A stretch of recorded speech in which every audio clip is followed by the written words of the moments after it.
24 TV-ին շարունակում է աշխատանքը, տաղավարում այսօր իմ հյուրն է ապրելու երկիր կուսակցության համահիմնադիր Մեսրոպ Առաքելյանը։ Բարև ձեզ, պարոն Առաքելյան, շնորհակալ եմ մեծրոն կալվելու համար։ Շնորհակալ։ Ազգային ժողովի 8-րդ գումարումը ավարտեց այսօր աշխատանքները, բայց հասցրեցին փաստորեն օրինագծեր ընդունել արտահերթ նիստերով եւ այսօր քաղաքացիական պայմանագիր խմբակցությունը սահմանափակեց Հայաստանից բացակայած քաղաքացիների ընտրական իրավունքը, նաև ազգային ժողովը ընդունեց ընտրակաշարք ստանալու կամ տալու համար սահմանված պատիժների խստացում նախատեսող օրինագիծը։ Այս հապշտապ կերպով օրինագծեր բերել եւ անցկացնել 8-րդ գումարումով ինչ նպատակ ուներ։ Նախ տրամաբանական չէ, որ ոչ միայն այս երկու օրինագծերը, այլ որ այս 8-րդ գումարման խորհրդարանում շատ օրինագծերի ճնշող մեծամասնությունը ընդունում էր այս արտահերթ ռեժիմով, շփթփ, առանց քննարկումների եւ հանրային քննարկման բացակայությամբ եւ նաեւ խորհրդարանում նորմալ քննարկումներ տեղի չեր ունենում։ Սա հերթական այս օրինագծերն է, որ էլի վերջին պահին այսօրվա օրակարգը որ նայում ենք, այսօրվա երեկվա մի քանի տասնյակ օրինագծեր, սա ինչի մասին է խոսում, որ եւ կառավարությունը եւ խորհրդարանը չեն կարողանում նորմալ պլանավորեն փոփոխությունները։ Իսկն եթե օրենսդրական փոփոխություն եք անում, կա սահմանված ժամկետ, չէ։ Հանրային քննարկման առաջին ընթերցման, երկրորդ ընթերցման։ Միայն ծայրահեղ դեպքում արտահերթ, այսինքն հրատապ, ֆորս մաժորային իրավիճակներ պետք է լինի։ Այս օրինագծերի հրատապությունը այս պահին չկա, կամ եթե եղել է, ուրեմն երկար ժամանակ կար, այսինքն այդ ընտրակաշարքի մասին նոր իմացաք, որ պետք է խստացնեք, իսկ այն մյուս օրինագիծը ընդհանրապես տրամաբանություն չունի։ Այն քաղաքացիները, որ փաստորեն Հայաստանում չեն ապրել մի տարին, չեն կարող գալ։ Նախ ինքը ակնհայտ հակասահմանադրական է, որտեղ Հայաստանի Հանրապետության սահմանադրությունում հստակ գրված է, որ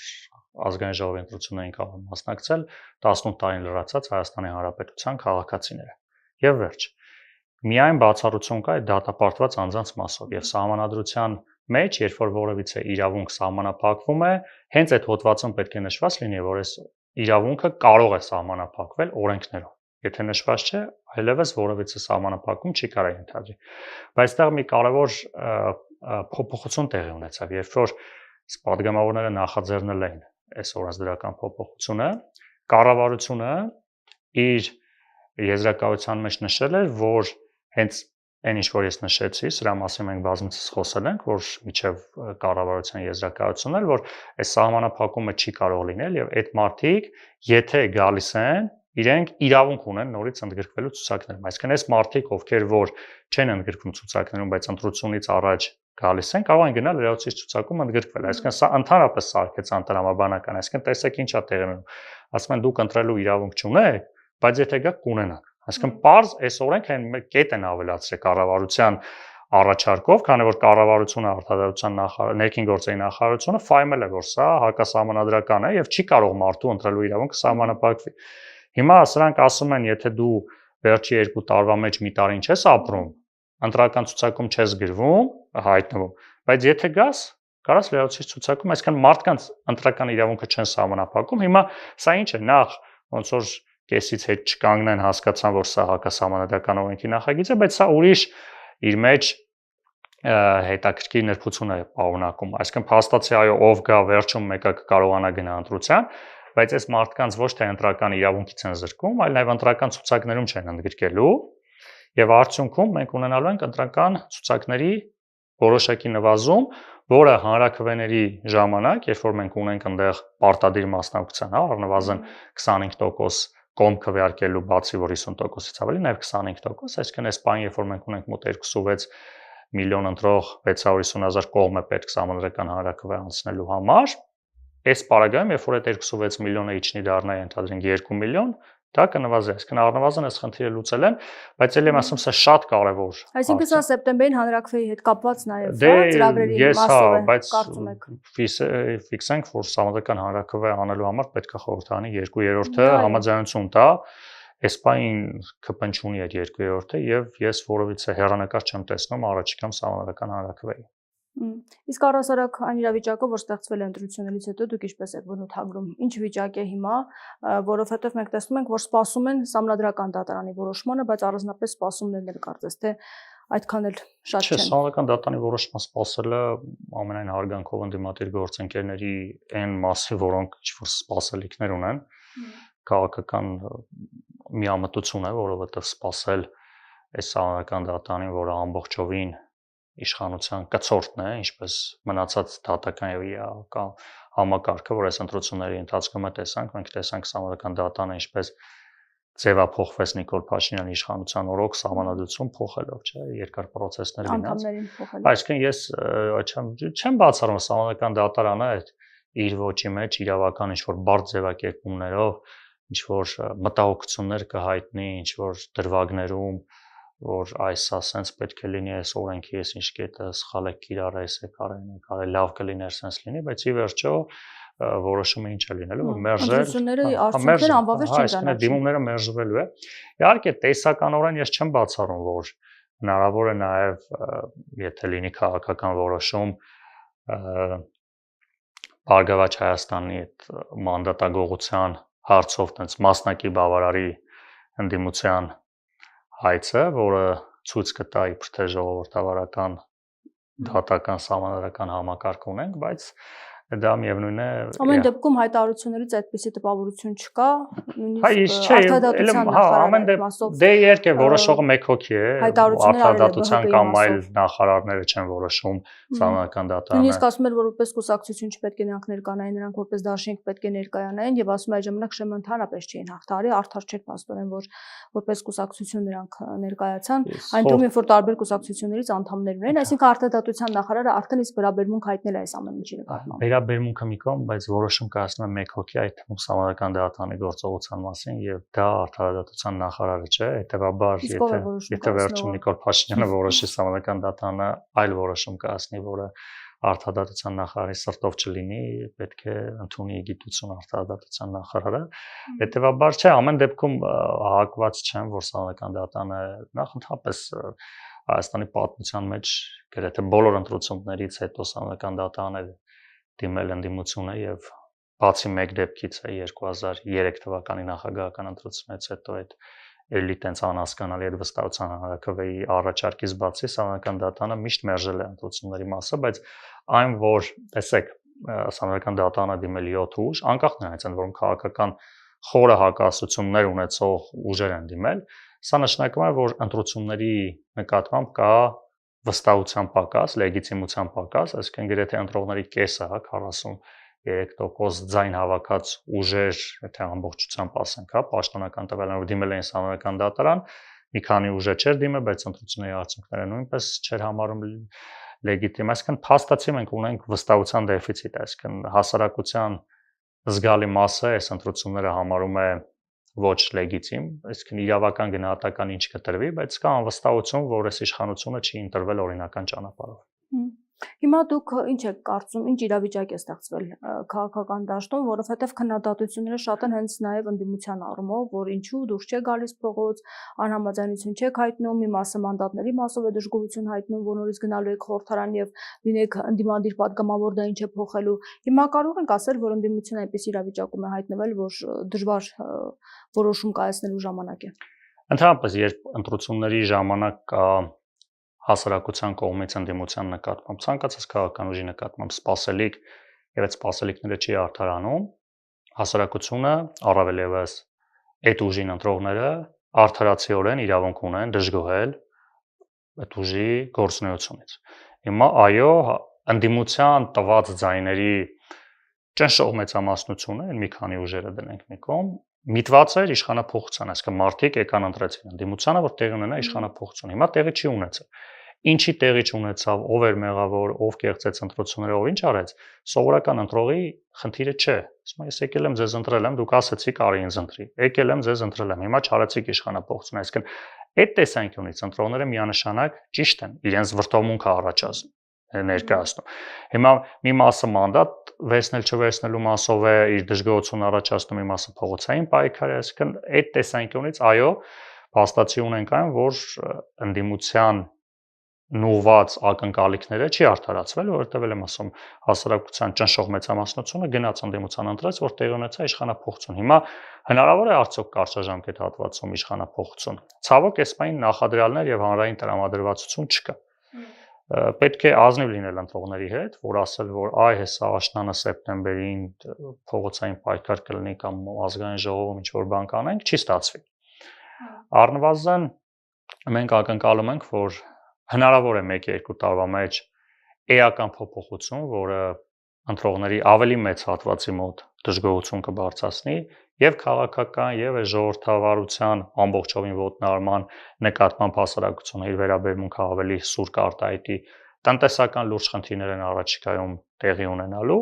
կարծում ենք, որ միայն հաջորդ տարի հնարավոր է քաղաքական որոշակի նոր process գենարացնել։ Այսինքն առաջիկա 1-2 տարին այդքան էլ հավանական չէ կամ։ Այս պահին ես չեմ տեսնում որևէ ֆորս մաժորային իրավիճակ, որ հնարավոր է հասարակության այնպիսի պորտֆուն, որը կբերի իշխանափոխություն։ Իդեպ երբ ասում եք տնտեսական խնդիրներ կլինեն եւ ժողովուրդը դժգոհ կլինի դուրս կգա փողոց, քննադատում են ձեզ, որ դուք ձեռները տաքացնելով սպասում եք, որ տնտեսությունը կոլապսի մեջ հայտնվի, որ դուք դրա վրա գաք իշխանության։ Չէ, չենք սպասում, այս իշխանության անունակ քաղաքականության հետևանք է, եթե մարդիկ տնտեսական այնպիսի քաղաքականություն են իրականացնում, որը բերում է հասարակության դժգոհության, հասարակությունն է իր դժգոհությունը արտահայտում է քաղաքական որոշումներ կայացնելով։ Հիմա իշխանության ձեռքն է եւ օրենսդրությունը եւ քաղաքական եւ տնտեսական process-ները, այսինքն այդ ընդդիմությունը ինչ է անում։ Իշխանությունը գնաց տնտեսական բարեփոխումներ արեց, մենք գնացել ձեռքներից բռնել ենք։ Ազգային ժողովն էլ է իրենց եղել 5 տարի, հիմա էլ է իրենց լինում օրենք ընդունելու տեսանկյունից։ Այդ որ հարկեր են բարձրացնում, ընդդիմությունն է մեղավոր, որ փոքր բիզնեսի հարկերը բարձրացնում են։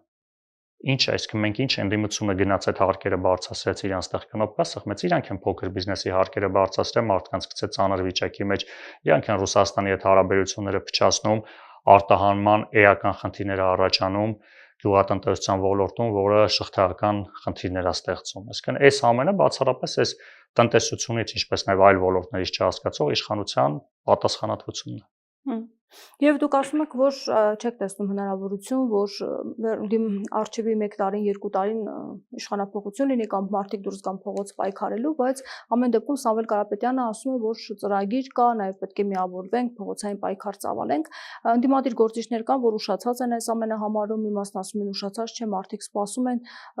ինչ է լինելու այս դեպքում, այսինքն։ Չէ, ես նկատի ունեմ, որ այդ process-ը նաև պարոն Կարապետյանը նշեց, որ ժամանակ է պահանջում, այսինքն այդ գործողությունները ինչ որ ժամանակ հետո նոր կարող է բերել որոշակի այնպիսի էներգետիկայի, որ հանրային էական ազդեցություն կարող է ունենալ։ Խոսքը նրա մասին է, որ դրա համար ժամանակ է պետք, այդ ժամանակն էլ ոչ թե նստենք սպասենք, այո, եւ ընդդիմադիր ուժերի հետ որոշակի հիմա սենց հետ հայացք նայենք, արդյոք ընտրություններից առաջ ձեր եթերում մենք բազմիցս խոսել ենք, հիշում եք, որ մենք էլ արել էինք ամեն ինչ, որ ընդդիմության միավորումը ավելի մեծ լինի։ Օրինակ ստեղծվեր բացի այս 3 ուժերը, որ երկուսն անցան, մեկն էլ անցավ ընտրությունների կեղծման հետևանքով չհայտնվեց parlamentum, նաև 4-րդ որոշակի ընդդիմադիր բևեր ձևավորվեր։ Այդ ուղղությամբ մենք ահռելի աշխատանք արեցինք, ցավոք չստացվեց։ Հիմա այդտեղ կար ընդդիմության սխալներ, ընդդիմադիր որոշ գործիչների չհիմնավորված ամբիցիաներ, պետք է ազնիվ լինենք, այո, կար, ժամանակ կգա, մենք պետք է դրա մասին բաց խոսենք, հանրությունը իմանա, այդ ովքեր այսօր գնացին ձայն փոշի ասրեցին։ Մենք էլ կարող ենք մասնակցել ընտրությունների, բայց ռիսկի դնել, ասենք կարող անցնենք, կարող է չանցնենք, իմանալից իրավիճակի, բայց նաև մենք մեր քայլով ցույց տվեցինք, որ հարցը խմբակցություն ունենալը կամ ընտրություններին մասնակցելը չէ, հարցը հենց միավորվելն էր։ Հիմա ես նաև հարց եմ ուզում ուղղել այդ ընդդիմադիր գործիչներին, ովքեր գնացին այդ 1%, 2% ձայն հավաքեցին, գոհ եք, հա, գոհ եք ձեզանից։ Այսինքն այդ հմեկով բանավեճի գնալներ ձեր համար, հա, մանկության երազանք, թե քաղաքի կենտրոնում 15 կամ 20 հատ բիլբորդ կպցնելներ։ Այսինքն այդ էր այդ մարդկանց ուզածը ստացվեց։ Հա, պետք է հասկանանք, որ ընդդիմության որոշ գործիչներ իրենց ամբիցիաները չկարողացան բավարարել, կային ուժեր, որոնք պետք է ընդունենք, որ նաև իրենք էլ ջանք գործադրեցին։ Մեզ հետ միասին եւ դա միայն իրենց կողմը չի, չէ՞, մյուս կողմը պետք է այդ ցանկությունը ունենար։ Հա, բայց կային ուժեր, որոնք կարային լինեին որոշիչ, առանցքային դեր խաղային, բայց այդ մարդիկ որոշեցին իրենց մեծամտությամբ գնան ընտրությունների մասնակցեցին եւ 2% ձայն հավաքեցին։ Հիմա եթե ել եմ ասում, այդ մարդկանց կարողա այլ մոտիվացիա կար, այդ մարդիկ նպատակ էին, որ գնային հմեկով բանավեճի, մի երկու հատ սուր խոսք ասեին կամ էլ քաղաքի կենտրոնում բիլբորդ կպցնային, տենց ինչ որ սիրուն նկարված։ Այդ մարդկանց նպատակը պարզվում է իշխանափոխությունը չէ։ Կամ չունեին այնքան քաղաքական հասունություն, որ հասկանային, որ այս ձևով գնալը, այդ Facebook-ի լայքերը ընտրական ձայն չեն։ Հա, կամ տենց ինչ որ վիդեոներ նկարել, տենց մարդիկ տակը ինչ որ թիմակիցները կոմենտներ գրեն, ասեն, վсё դուք ընտրվում եք, չէ, ես նաև թո դաս լինի, բայց այս ամեն անգամ մենք որոշ ընդդիմադիր գործիչների դասերի պատճառով կորցնում ենք տարիներ, կորցնում ենք նաև Այսինքն 2021 թվականի պատկերին մոտ եղավ։ Ճիշտ այն ժամանակ ավելի շատ ուժեր մասնակցեցին։ Նույնիսկ մասնակցելը չէր, այս պահին կային ուժեր, որոնք ամեն դեպքում իօքուտ Փաշինյանի գործից։ Այն որ կան ուժեր, որ ակնհայտ գնում են ձայն փոշի ասնելու, չգիտեմ ինչով են զբաղվում, խոսքը այդ 0.1-0.2%-ի մասին չի, դրանք ազդեցություն չունեին, դրանք չէին կարող միավորման մեջ դեր ունենան։ Հիմա իրանք են որոշել են մասնակցեն։ Մարդ են տենց հիմա չասենք, ամեն անգամ կան այդ ուժերը, հա, ինչ որ քաղաքական ուժեր կան, որոնք նոր են, իրենք կարծում են, որ մասնակցությունը օգնում է նրանց ճանաչել։ Բայց ուժեր, խնդիրը գիտեք, որ ուժերն են։ Ոչ թե այդ 0.1-0.2% հավաքողը,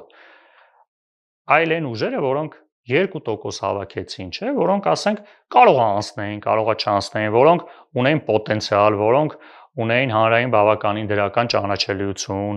որոնք ընդդիմադիր գործընթացների մեջ մաս էին կազմում այդ համագործակցության, որոնք բազմիցս նաև ձեր եթերներում էին լինում որպես ընդդիմության մեջ ազդեցություն ունեցող մարդիկ, հիմա այդ մարդկանց անունները բոլորը գիտեն։ Հիմա այդ մարդիկ իրենց ամբիցիաները չդրեցին ու չեկան միավորման։ Գնացին, հիմա տենց իրենց 2%-ը հավաքեցին, թող գնան վայելեն, ինչ ասեմ։ Արդյունքում այո, իշխանապողություն տեղի չունեցավ։ Սա մի դրվագ է, չեմ ասում։ Միայն էսա մեղքի բաժինը, իշխանության վարկագիծը չենք մոռանում, հա, կեղծել, վարչական ռեսուրս, բայց երբ որ նայեք, դու տեսնում ես կա մի իշխանություն, որտեղ ընտրությունները կեղծում են, վարչական ռեսուրս, բռնաճնշումներ, մարդկանց դատապարտում են, դու որպես ընդդիմություն պետք է ավելի ուժեղ լինես, պետք է ավելի շատ ջանք գործադրես, չէ՞։ Իսկն չենք կարա միայն նստել բողոքել, էս է այս իշխանությունը։ Ցավոք բոլոր իշխանություններն են վարչական ռեսուրս, հա, այսինքն դու այդ դիմացինը վարչական ռեսուրս է իրան, դու պետք է ավելի ուրիշ բան անես, ավելի ուժեղ լինես։ Հետևաբար ընդդիմության այս վարկագիծը նաև այդ փոքր ուժերի ազդեցություն ունեցավ, նաև ընտրողների վրա։ Ունենք այն ինչ ունենք, ումեն դեպքում ապրելու երկիրը շարունակում է իր քաղաքական պայքարը, անելու է առավելագույնը, որ իշխանությանը անդրադառնանք, ինչպես ստացան 700,000 ձայն, ասում են, տեսնում եք, որ մարդիկ մեր կողմն են եւ ընդդիմությունն է, ապա լեգիտիմ Փաշինյանի կարծիքով եւ պետք է այդ գործով ինքը այդ հարցով զբաղվի։ Հասարակության մի հատվածը, որ ընտրեց գործող իշխանությանը, դա փաստ է։ Այսինքն ասել, որ իշխանությունը ձայն չուներ, չի կարելի այդ ծայրահեղությանն էլ գնալ։ Որոշ աշխատանքներ արվել է։ Հիմա ասել իշխանությունը ոչինչ չի արել, սխալ է, բայց պետք է նայել կատարած աշխատանք ու այն խնդիրները, որ այս իշխանությունը առաջացրել է։ Հիմա այդ տեսանկյունից ակնհայտ է, որ ի վնաս միշտ իշխանությանը, հա, այդ ճանապարհաշինություն, դպրոցներ, ինչ որ բարեփոխումներ արվել է։ Հիմա բոլոր իշխանություններն անում են, բայց ինչպես ասած ֆուտբոլում, հա, հիմա կարես 2 գոլ խփես, բայց 4 գոլ բաց թողես, պարտվես։ Հիմա այս իշխանությունը խփել է 1-2 գոլ, 10-ը բաց է թողել։ Այսինքն որևիցե արած աշխատանք Արցախի հանձնում ու անվտանգային խնդիրները չի բերում փակում։ Այդ 1-2 խփած գոլը այն խայտարակ պատկերը, որ ունենք, չի կոմպենսացնում, բայց հասարակության որոշ հատվածի մոտ օբյեկտիվ-սուբյեկտիվ պատճառներով կա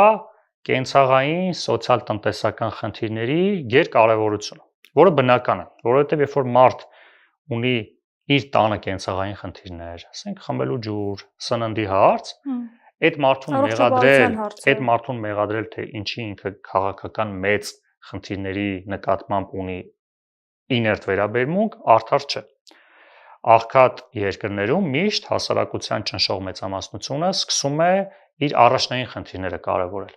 Հիմա այն խնդիրները, որոնք որոշակի լուծում են ստացել իշխանության կողմից, անդրադարձել են մարդկանց քվեարկության վրա։ Մյուս հատվածը եղել է այն կեղծ ու ագրեսիվ հակաքարոզչությունը, որ իշխանությունը իրականացնում է։ Ցավոք հասարակության պատերազմի մասին լուրերը մեծ հատված ինքներս էլ մենք էլ չէ շատ հաճախ ինչ որ լուր է գալիս, ինչ որ որոշակի ժամանակ է պետք, որոշակի գործողություն է պետք այդ լուրի իսկությունը հասկանանք, չէ, գնաս հասկանաս։ Այսինքն շատ հաճախ մեր լրահոսում էլ է լուրեր գալիս, չես կարող ֆիլտրես, ճիշտ է թե սխալ։ Հիմա հասարակության մի հատված գնում է այդ կեղծ լուրերի ընկալմանը ու այդ ազդում է մարդկանց վրա, չէ։ Մենք չգանք պատերազմա լինելու, ինչ որ ռուսները, CNN, նախկինները, Թալանը եւ այլն եւ այլն։ Հիմա մարդկանց վրա այդ քարոզչությունը աշխատում է, որը իշխանությունը ունի ահռելի ռեսուրս, այդ իրենց ֆեյքերով, ֆեյքը մի հատ սոցցանցերը չի, նույն հանրային հեռուստատեսությունը վերածվել է Facebook-ից մի հատ բետար կառույցի։ Իսկ ինչ որ մարդիկ են գալի այդ Facebook կամ Facebook-ում այդ իրենց ստատուսչիները դնում են գարեն հեռուստատեսության լուրերով կարդում են, հա, որ տենց որ ակնհայտ կեղծ բան է։ Ու երրորդ բլոկը վարչական ռեսուրսը։ Ահռելի վարչական ռեսուրս է կիրառվել մարդկանց վախացնելով, առավելևս մարզերում, փոքր բնակավայրերում։ Մի մասին մոտիվացնելով, մի մասին վախացնելով այդ իշխանական համայնքապետերը,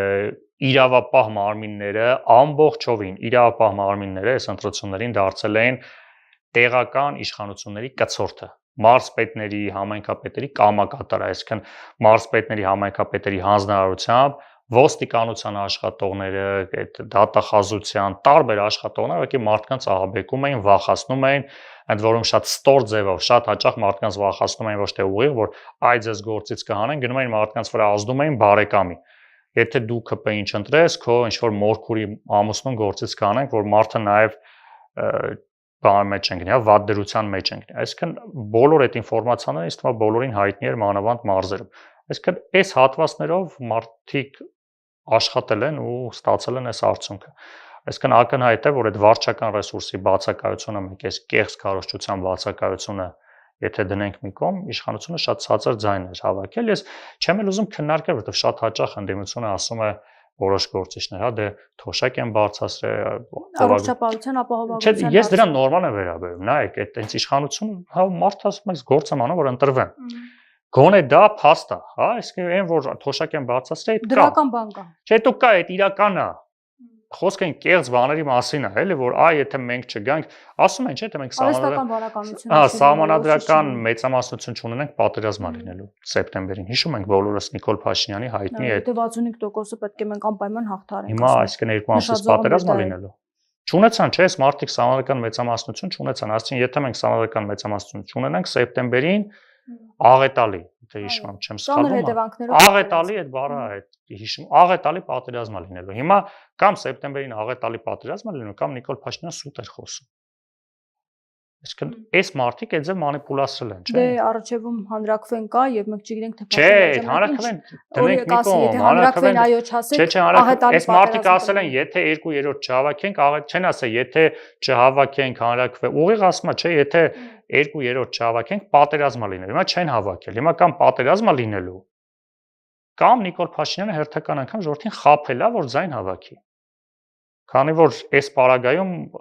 հույս ունենք ու ամենայն հավանականությամբ խաբել է, ակնհայտ է, որ խաբել է։ Այսինքն մարդկանց վախերի վրա են ազդում։ Ու չեն էլ ամաչում մարդիկ երկրի բարձրագույն ղեկավարություն են, մարդկանց վախացնում են, ոնց որ գնաս փոքր երեխուն վախացնես, չէ՞, վախացնես, որ մի բան անի, չանի, ուս կարելի է։ Ու այդ մարդկանց վախերի վրա ազդել, այսինքն դնել մարդկանց, որոնք չունեն ինֆորմացիա, մարդ ասում է, դե լավ, այս մարդը վարչապետ է, կարող է մի բան գիտի, չէ՞, հա, տենց մարդը ասում է, լավ, սկսում է վախենալ։ Այսինքն մարդիկ վախում են, որ պատերազմ լինի։ Իդեպ այդ մասին էլի խոսեց Բայրամովը երբ եկել էր անմիջապես ընտրություններից հետո, Փաշինյանն ասաց անվտանգային խնդիրներ կար եւ մենք նախաձեռնեցինք, որ նա գա խոսենք։ Այսինքն բայն անցած տարի հեսա մի տարի է լինում այդ օգոստոսի 8-ին, հա, այդ խաղաղության դարաշրջան էր, չէ՞, բացվել։ Մեկ խաչմերուկա խաղաղության, մեկ դարաշրջան է։ Հիմա ի վերջո խաղաղություն է, թե խաղաղություն է, որը Նիկոլ Փաշինյանը կարող է վերացի պատերազմը։ Իսկն այդ պարագայում եմ ասում, այդ մանիպուլյացիաները, կեղծ քարոզչությունը այս իշխանության թիվ 1 գործիքն է եղել այս ընտրություններում, որը ցավոք հասարակության որոշ հատվածի վրա մեծ անդրադարձ ունեցել։ Հիմա անդիմությունը խնդիր ներկայացնում է իշխանության համար, դուք կարծում եք, որովհետև թիվը մեծ է եւ դա անսպասելի էր նաեւ Փաշինյանի համար, երևի թե իր հայտարարություններից կարող ենք ենթադրել, նա ասում էր ոնց կարող է լինի 600,000 մարդ, որ փաստորեն Արցախյան շարժումը ուզում է վերսկսել եւ իր համար խնդիր է։ Հիմա նա այսպիսի հայտարարություններ անում, ասում է լեգիտիմ չի ընդդիմությունը, մեծ մասը մարդկանց ձայն են տվել փողերի համար, կաշառք են վերցրել, գնացել ձայն են տվել, հետագա գործողությունները ինչպես կարող է ազդել ընդդիմության վրա եւ ինչ ծրագրեր ունի, որովհետեւ տեսնում ենք, որ քրեական գործեր, կալանավորումներ, մեղադրանքներ եւ այլն հայտարարություններ են։ Ակնհայտ է, որ հա Նիկոլ Փաշինյանը շարունակելու է քաղաքական ռեպրեսիաները, քաղաքական պատճառներով մարդկանց ձերբակալություններ, քրեական գործեր, եթե կան որոշ դրվագներում, որոշ մարդկանց գործողություններում քրեական հանցագործության տարել, այդ մարդիկ պետք է օրենքի առաջ պատասխան տան, բայց դրանով չպետք է զբաղվի Նիկոլ Փաշինյանը։ Էս է խնդիրը։ Հիմա կան մարդիկ, որոնք ինչ-որ խնդիրներ են ստեղծել, կան մարդիկ, որ ընտրությունների ժամանակ ընտրական ունեցգրքի խախտումներով ինչ-որ գործողություններ կարող է կան, Է թող գնան պատասխան տան, բայց դա չի կարելի պրոյեկտել ասել ամբողջ երկիրը այս վիճակում է։ Կամ մարդիկ, որոնք քաղաքականությամբ են զբաղվում, ինչ-որ տնտեսական ինչ-որ հանցագործություններ են, երևի կան։ Է թող գնան այդ մարդիկ պատասխան տան, բայց երբ որ այս ամեն ինչով գործադիր իշխանության ղեկավարությունն է խոսում, դա դառնում է քաղաքական։ Արդյունքում մենք ունենում ենք այն, որ ընտրովի արդարադատության համակարգ է Հայաստանում, այսինքն բազմաթիվ մարդիկ կան, որոնք հնարավոր է ինչ-որ խնդիրներ ունեն, օրենքի հետ։ Հենց քաղաքական որոշակի ակտիվություն են նկատի, մի անգամ հիշում եմ, որ այդ մարդիկ քրեական, իսկ բազմաթիվ, ասենք, այն Նիկոլ Փաշինյանի սիրելի թալանչիները, որոնք քաղաքականությամբ չեն զբաղվում, շարունակում են այսօր իշխանության օրոք ծաղկացնել իրենց բիզնեսը նախկին պաշտոնյաներ։ Ընտրություններից առաջ կալանավորում են, հեսա բաց կթողեն։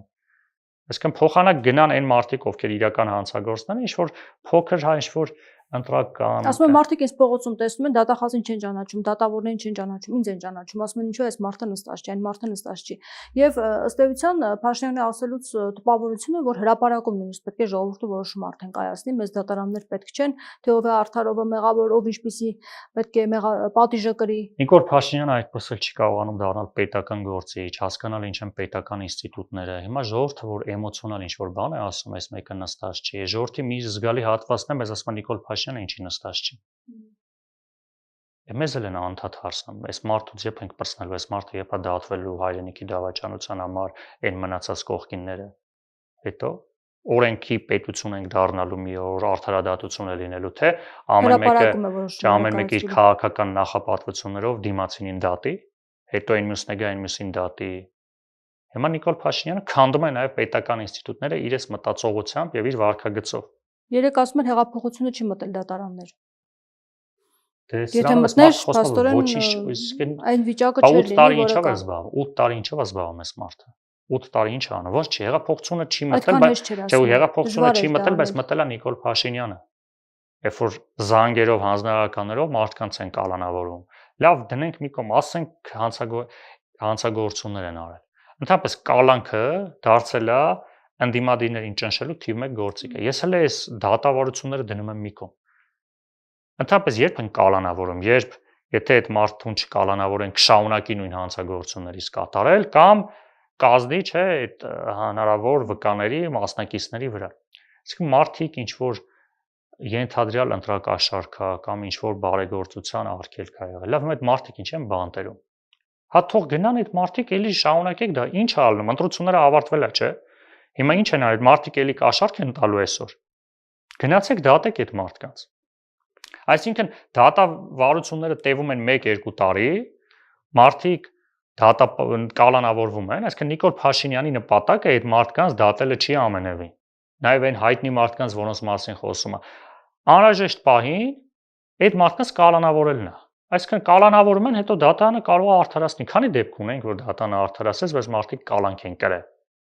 Հիմա էլի ես վերջերս տեսնում եմ մարդկանց կալանավորել, ինչ որ ձայնագրություններ, ինչ որ բաներ։ Կալանավորում են, հետո դե դատարանը կորոշի, էլի։ Քննիչն ասում է դե հույս ոչ չեմ ասում մեղավոր է, հիմա կալանավորել են։ Իսկ ճնշումներ կլինեն ընդդիմադիր դաշտի վրա։ Ես այո, չեմ բացառաբար կշարունակվեն, որտեղ Նիկոլ Փաշինյանի իշխանության պահելու այսօր գլխավոր հնարավորը իրապահ մարմիններն են։ Իրապահ համակարգը